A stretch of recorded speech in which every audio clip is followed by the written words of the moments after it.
Well, hey everyone, my name is Jim White, and I am an author, coach, and the founder of the Family Enrichment Academy. Today we're going to talk about why your teenager needs to make mistakes.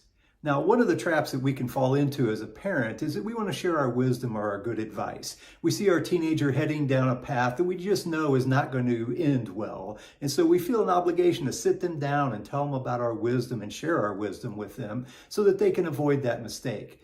But see, that's the issue is that 9 times out of 10, your teenager isn't going to listen to you anyway. And in my mind, that's a good thing. There's this idea and concept of experiential learning that I'd like for you to try to embrace. So what is experiential learning? Well, in simple terms, it's learning by doing. I like to think of it as it's learning through your personal experience. It's the difference between knowing about a topic and actually getting it. For example, you can know all about riding a bike. You can understand the theory of balance and the principles that need to be done in order to ride a bike, but you will never really learn how to ride a bike until you actually get on it and start pedaling. And the interesting thing is that we do this with full knowledge that we may fall a few times in the process.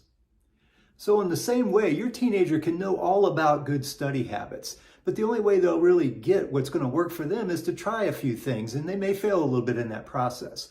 Or another example is they may know, or you may feel like you know that this person, this boyfriend or girlfriend that they have is just not good for them.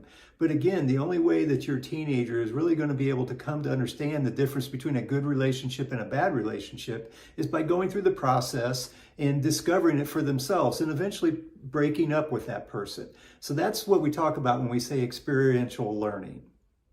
So one of our themes here at the Family Enrichment Academy is that a change in perspective changes everything. And here's a shift in perspective I'd like for you to consider. Rather than trying to help your teenager avoid some mistake or some pain today, how about we teach your teenager to be resourceful so that they can overcome that problem? You see, as they learn to be resourceful, that resourcefulness will serve them for the rest of their life. Just something to think about. Well, I hope you found some value today. It truly is an honor to be able to serve and support you as you move along your parenting journey. In fact, if you'd like to learn more about what we do here at the Family Enrichment Academy, please check out our website. We're at familyenrichmentacademy.com. And I'd really encourage you to subscribe to our blog as well. So again, until next time, remember, as I just said, a change in perspective changes everything.